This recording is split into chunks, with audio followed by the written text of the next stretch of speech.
Le 24 juin, la Cour suprême annulait l'arrêt Roe versus Wade qui soutenait depuis 1973 le droit à l'avortement. Alors que le monde tendait vers un mouvement progressiste, les États-Unis optent pour l'option conservatrice. En interdisant l'avortement au début de l'été, la Cour suprême des États-Unis a créé un tremblement de terre juridique qui a sidéré une bonne partie du monde, mais aussi de la population états-unienne. C'est devenu quasiment impossible de faire mon métier. J'ai l'impression de vivre une dystopie, déclarait sur le site de France 24 Tom, médecin venu s'installer au Texas quelques années auparavant, pour aider les femmes, précisément parce qu'aucun endroit n'était plus compliqué qu'ici pour avorter. C'était écrit, ce n'est pas une dystopie qu'a écrite en 2017 Joyce Carol Oates, 84 ans, la papesse des lettres américaines, dans un livre de martyrs américains, mais plutôt un roman prophétique dans lequel un chrétien fondamentaliste exécute le docteur Gus Boris, qui n'est pas sans rappeler Tom. À travers l'histoire des familles des deux hommes, c'est une guerre des religions qui est dépeinte. Boris et son assassin, Luther Dunphy, sont animés par une foi qui les rend impitoyables, chacun à leur manière, tous deux sont convaincus d'incarner le bien.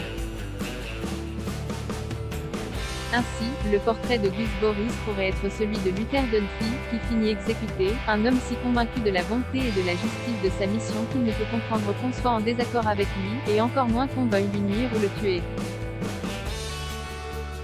Cette dimension explique les témoignages recueillis lors du référendum au Kansas, État très conservateur qui, à la surprise des deux camps, a maintenu le droit à l'avortement le 4 août dernier.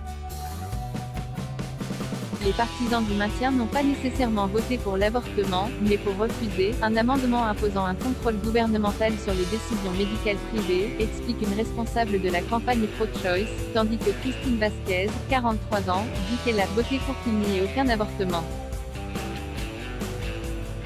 Je pense que la vie commence à la conception, argument théologique à l'appui.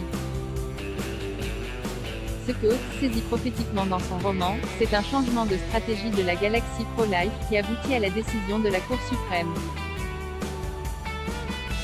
Dunphy, l'assassin, appartient déjà au passé quand il est dans le couloir de la mort et que le directeur de la prison témoigne. Ce pauvre type ne semblait pas savoir que l'opinion publique penchait maintenant pour des lois, pour faire pression sur les hommes politiques, pas pour attaquer des centres d'avortement ni tirer sur les gens.